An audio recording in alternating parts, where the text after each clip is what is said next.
Bonjour, donc je vais vous expliquer un petit peu ce qu'est la sophrologie. Donc la sophrologie à la base a été mise en place donc en 1960 par le professeur Alfonso Caicedo, qui était en fait un médecin psychiatre, qui a cherché à comprendre un certain nombre de problématiques de nos pays occidentaux.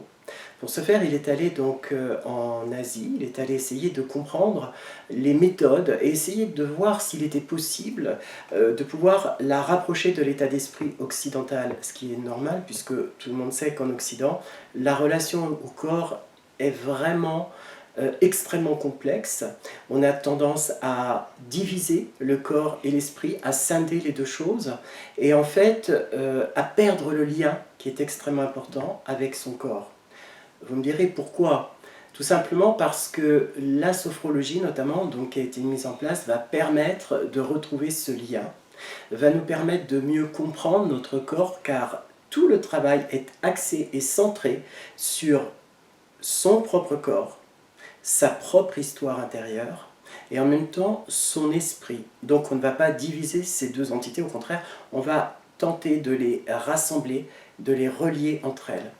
La sophrologie a de plus en plus d'ouverture au niveau des hôpitaux, on en parle beaucoup en ce moment. Alors je rassure les personnes qui m'ont posé récemment la question, il ne s'agit pas d'une secte. Je ne vais pas vous demander de l'éviter parce que hélas ici aussi on est soumis à ce qu'on appelle la loi de la gravité, hein, donc on peut pas se déplacer. Par contre, comme je l'ai déjà expliqué lors de précédentes interviews, en fait, autant le corps est limité que la conscience, elle, est illimitée. Nous allons donc tenter, au travers de la sophrologie, de comprendre pourquoi nous respirons, comment nous respirons, qu'est-ce que le visage, qu'est-ce que nos mains, notre peau, quelles sensations est-ce qu'on va retrouver avec cette technique. Voilà.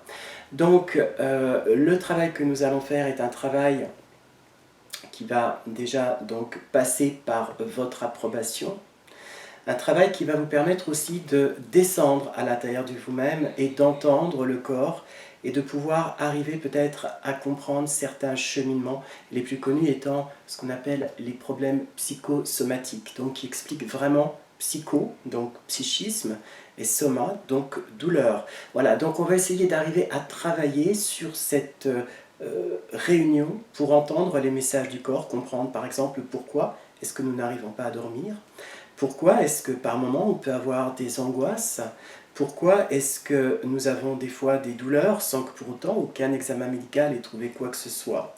Voilà, donc la sophrologie va vraiment vous permettre de travailler dans toutes ces capacités, voilà, dans toutes vos capacités.